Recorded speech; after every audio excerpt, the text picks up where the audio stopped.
I have over a dozen highly detailed photos of Warhammer Underworlds Online, so I think it's time we actually take a first look at what this game is going to bring us. Hello everyone and welcome back to the BattleCast. I was lucky enough to get a dozen or so photos sent to me by the developers of Warhammer Underworlds Online, and they are showing all stages of the game. And I just want to kind of go through them with you and let's kind of analyze what we're seeing. Now, we know that the developer doesn't have to follow the board game to a T if they don't want to. We know this because the release order of the warbands is going to be different, and the ban and restricted list may not be implemented into the game at all. But without further ado, here's the first image, and this game looks sleek as hell. It's almost like overwhelming in its detail. It's kind of boggles the mind when you're so used to looking at this game, you know, as a board game, as a tabletop game, and now you're like the 3D and the shining and the lighting effects. It's it looks pretty good. It looks better than I thought it would, honestly. So this first photo we see here is actually of the attack roll. And those dice rolls are flashy. I think that roll is mid-animation. And it's nice, we get a little bit of a round summary in the bottom right corner. Riptooth attacks over in the bold. So that's nice, even though, because things may get cluttered with some of the floating symbols and the dice rolling. So at least it's kind of summarizing what happens. So this next image is actually of pre-deployment, and we know this because you can discard your power hand or your objective hand as you do, and there's no enemies deployed here. One thing to note is that the enemy player, so this is from the perspective of Magors, and note that the enemy player's hand is not visible on the top screen, so you actually can't see if they're mulliganing their hand or what they're doing, which is actually less information than we get when we play physically. I wonder if we're going to be able to look through a player's discard pile. I haven't really seen that in any of the images so far. The other thing to note is that both players here are playing on the map, the Mirror Well, and it's a one-to-one replication of the map. I've actually, I'll pull up the map screen here and you'll actually see the deployment is exactly the same. So that's cool. At least they're following the map tiles one-to-one. And then also note the no man's land in the middle, which is actually like this shade glass center line. So this next photo here is showing us a couple things. We can see how the game denotes inspiration. Both Riptooth, Magor, and Steelheart are all inspired. You can tell by that kind of glow that's around them, that sheen. You can see Zarkus and Gartok in the back do not have that, so they're not inspired. I think that's pretty clear. I think that they did a good job there. When I look at this photo, I can't help but be like, oh, Steelheart, man. 5 upgrades in your hand? Oh, you should have mulliganed. Also note that in the turn tracker there, it says turn 5, round 3. So it looks like we're going to be denoting the rounds from 1 to 8 and not with activation tokens. You don't want to have the screen get too cluttered, but I really do like activation tokens because it kind of helps. I don't know, to me it's like, oh, it's their second turn, not, okay, it's round 3 and they went first, so it's their second turn. It's just easier for me visually. The other thing to note that's interesting is that 3 that's above Riptooth. Now, I'm not sure, but I wonder if it's health remaining or damage on or number of upgrades, I suppose. If I had to hazard a guess, I would probably say it's health remaining.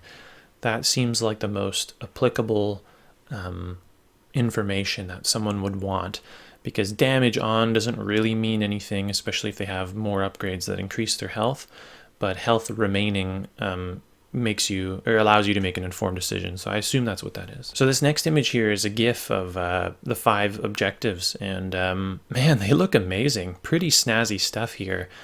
The question is, how does one hold an objective if they're 3D? Well, spoiler alert, when you kind of walk onto them, they sort of like submerge underground and you stand on top of it. I'm not sure, I haven't seen this, but what shows that a fighter is holding an objective? Obviously, when you play the game more, you'll learn, but maybe when you cover up the objective, there should be like a, hey, I'm holding an objective here so somebody doesn't miss it or something like that. So in this photo here, we see the opportunity to play a power card. You can see a power card's being drawn up from Magor there. It's like, do you want to play a card or pass? So this is obviously during the power step. Playing cards during the power step is easy. It's a no-brainer, right? You just take turns, you pass, when both of you pass, whatever. But my question is, and this is bar none, the most important question I have for this game, is how are they going to handle reactions? So one of the best parts about Warhammer Underworlds is the reaction game, and not reacting when you could react. For example, if Turash or Narvia or whatever is being killed, well, you could play Last Chance, it's true. But you could also hold that card for if Vortimus is being attacked, right? So it's those decision-making trees that make Warhammer Underworld so special. So I'm wondering, how do you do those split-second reactions? Because you want to leave enough time for the player to react.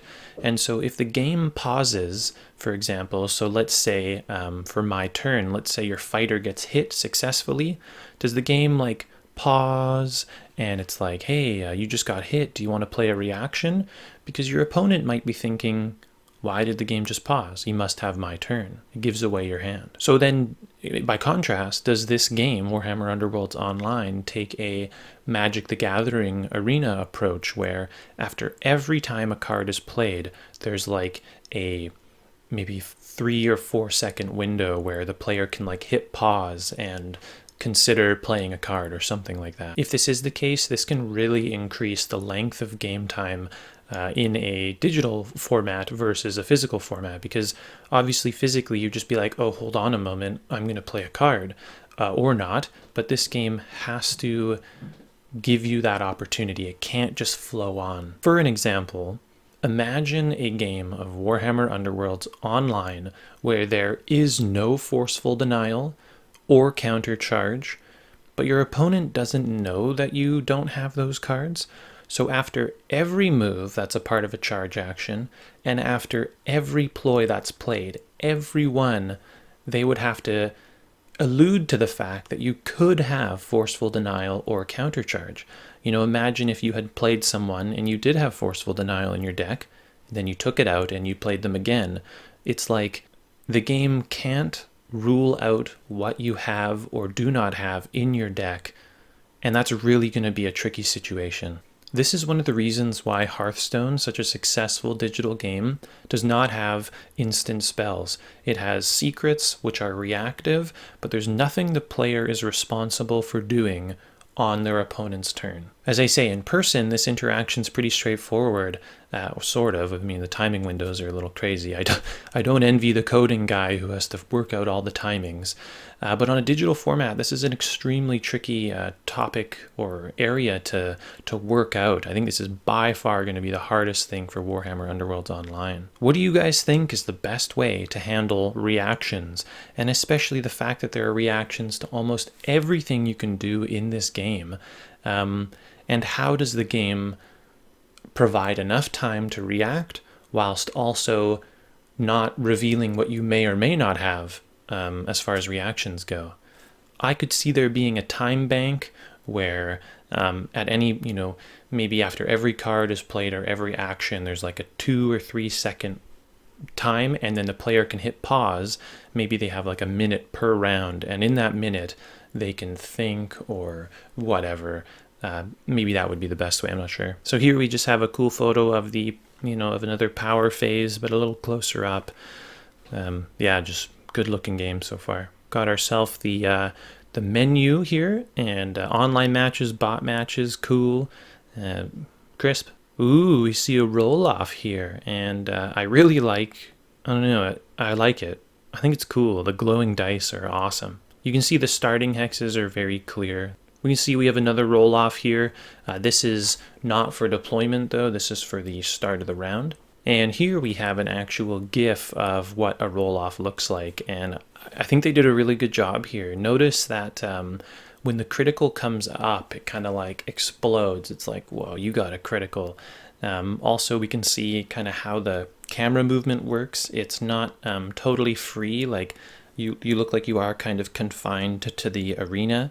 You can see how they're targeting there with the little green hex highlighter. So all in all, I think this looks great. I think this looks really good.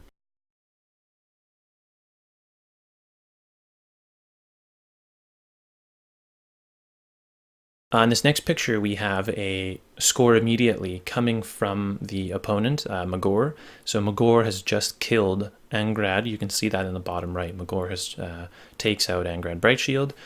We can see they have a glory, and then you can see the opponent has dragged forward or something, show of strength, score immediately. So good. You can notice here that it shows the amount of glory your opponent has, and then the amount of unspent glory that they have.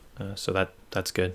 Here we have the like select your warband screen, and again, just like unnecessarily flashy, but hell, I mean, I like it. And lastly, here we have a like what your turn looks like. So this is the start of Magor's turn, and there's a couple things. So right now they've selected Riptooth, so you can see that there's the Riptooth card there. He's not inspired yet. It's telling you what you need to inspire. It's really trippy looking at one of these cards, so minimalistic. You know, we don't even see what his attack action is. Perhaps that only comes up if you click on the card. I think this is smart. I think, you know, you should rely on players remembering what their character does, I think, just to save space. What's also really cool here is notice that your draw a power card action, you simply click on a power card, like that's your deck, and your draw and discard an objective, same thing. So that's really cleanly done. I really like that. And again, here we have another like what your turn is, and again, just like nice view. I think it's pretty clear what's happening here. We've got what looks like Zarkus and Riptooth are inspired and up front, and the available fighters who can activate are, you know, highlighted. It's like, hey, you can choose either one of these. You can see what actions people have taken. You can see Oberyn's on guard. He has 2 health left, I assume. He's made a move action. So it's very clear to me. I think this is really looking like a good system. So there you have it, guys. Those are some of the sneak peek photos we've got. There's going to be some gameplay footage this week at Warhammer Fest. If you're there, I'd love to hear what you think about it, and I'll definitely be looking at some of the gameplay videos. I mean, I'm pretty stoked about this game. What I'm not stoked about, though, to be frank, is you know, if you thought Blood Reavers versus Steelhearts was a one-sided matchup, I can't help but feel like Steelhearts versus Magor's is going to be brutal. Magor is just going to rip these guys a new one. I mean, he's got cleaves starting. Riptooth has cleave on charge, like, and the Magor starting cards are so strong, especially compared to Steelheart. I mean, for Steelheart, you basically needed, you know, a good number of cards to make them work. So that's just my opinion. I think Magors are going to just ruin Steelhearts. What do you guys think? Let me know in the comment section below what you think of all this stuff. Thanks for watching, and I'll see you next time. Thanks for watching. I hope you enjoyed the video. New videos come out every Friday or Saturday. If you enjoyed this video, consider giving it a like or even subscribing to the channel, or you can leave me a comment in the section below. Until next video, I'll see you then. Thanks.